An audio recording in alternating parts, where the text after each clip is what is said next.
देश में वक्फ कानून का जो है पालन कहें वो आज लागू हो चुका है, जिसको लेकर तमाम सियासी हलचल तेज हो चुकी है। उसको लेकर आइए बात करते हैं मुस्लिम समुदाय के लोगों से और उनकी क्या है रुझान, क्या है उनकी सोच इस बिल को लेकर। क्या कहेंगे, ये जो बिल आया है क्या मुसलमानों के हक में आया है या मुसलमानों के खिलाफ आया है? मुसलमानों के खिलाफ है जी, क्या खिलाफ लगा आपको? खिलाफ ये है कि इससे वक्फ बोर्ड की जो जमीन है, इससे मस्जिदें, मजारें और भी जो कब्रिस्ताने हैं और मदरसे हैं, ये सब वक्फ बोर्ड के अंदर आती है। तो इसमें गवर्नमेंट कब्जा करना चाह रही है। ये इसलिए जो है ये वक्फ बिल जो पास हुआ है ये गलत पास हुआ है। आपको क्या लगता है वक्फ बिल के अंदर जो सरकार का जो हस्तक्षेप है, कहीं ना कहीं मुसलमानों के अंदरूनी जो मामलात हैं उस पर दखल अंदाजी की जा रही है? बिल्कुल दखल अंदाजी है ही है, की नहीं जा रहा है, दखल अंदाजी हो गई है। क्या लगता है इस बिल का आप क्या क्या करेंगे? अब मुस्लिम समुदाय क्या करेगा? पुरजोर विरोध करेगा, क्या करेगा? भाई हम तो विरोध ही करेंगे सीधा। आप क्या कहेंगे इसमें, जिस तरीके से बिल रात को पास कर दिया गया लोकसभा में और राज्यसभा में, क्या कहेंगे? जो कानून व्यवस्था जनता के हित में ना हो, चाहे वो मुस्लिम समुदाय से हो चाहे हिंदू समुदाय से, अगर उचित नहीं है तो बेकार है। कुछ लोगों का कहना है सिर्फ मुसलमानों को ही टारगेट किया जा रहा है। संसद में काफी बयान आए, 232 से ज्यादा सांसदों ने इस बिल के खिलाफ वोटिंग की है। तो क्या लगता है जो कहीं ना कहीं अभी भी सांसदों में ही कहीं ना कहीं डिफरेंसेस देखने को मिल रहे हैं?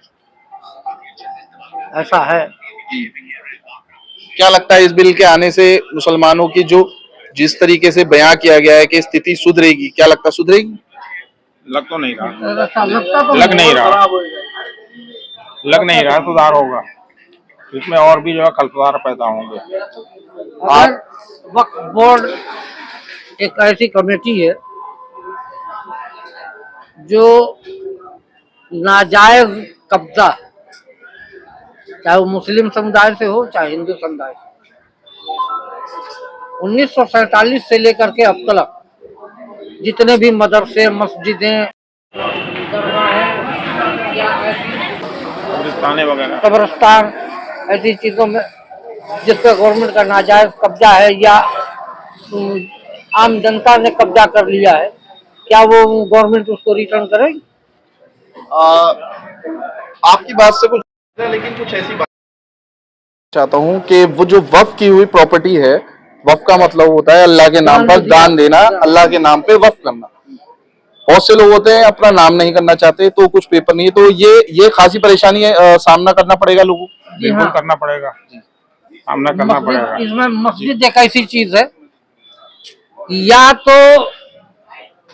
उस जमीन को खरीदा गया हो जब वहां मस्जिद बनाई जा सकती है, या जिसकी प्रॉपर्टी है वो मस्जिद के नाम वक्फ कर दे, दान में दे दे।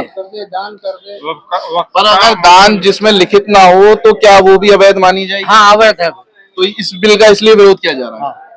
अगर दान दिया गया है और उसका लिखित प्रमाण कुछ नहीं है तो वो अवैध है। उसको अवैध इस बिल में कहा जा रहा है, तो आपकी नजर में क्या है? वो अवैध है भाई। हमारी अगर प्रॉपर्टी है, हमारी प्रॉपर्टी है, और अगर हम वक्त हमारे आगे पीछे कोई हमारे जो आगे चलाने वाला कोई नहीं है, तो हम उस अपनी प्रॉपर्टी को वक्त को जो है दान दे सकते हैं। जी, कहने का मतलब ये है।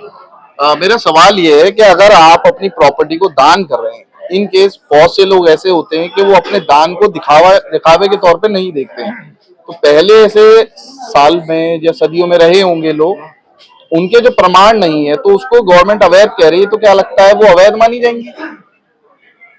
क्या नाम है, पंडित जवाहरलाल नेहरू का इलाहाबाद का जो आनंद भवन है, उन्होंने भी तो दान कर दिया है, वो भी तो वक्त ही हो गया ना, लेकिन वो किसी और तरीके से वक्त उसको मतलब कहा जा सकता है कि दान दिया गया है, या किसी चैरिटी को दे दिया गया है दान। तो यही सब वक्त का हिसाब यही है कि दान दी हुई चीज है। अब यूपी में बिल पास होते यूपी में कह दिया गया, योगी सरकार कहती है कि जी हम कब्जे कर देंगे, इनको हटा देंगे, इस तरह। वही यही गलत बात है ना।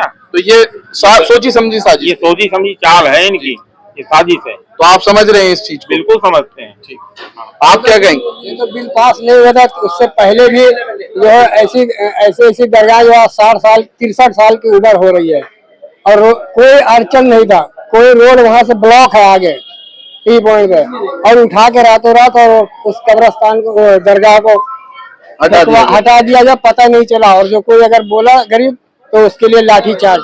तो ये एक बहुत बड़ा मसला है अपने आप में। जिस तरीके से आप देख रहे हैं यहाँ लोग हैं, उनकी जो शिकायत है वो बिल्कुल लाजमी है, और जिस तरीके से रातों रात बिल को पास कर दिया गया और मुस्लिम समुदाय के जो अंदरूनी मामलों में जो हस्तक्षेप किया जा रहा है उसको लेकर मुस्लिम समुदाय नहीं अन्य समुदाय भी खासे नाराज नजर आ रहे हैं, क्योंकि ये तो बस शुरुआत है और सभी समुदाय इसको लेकर एकजुट होकर इसका पुरजोर तरीके से विरोध करते हुए नजर आ रहे हैं।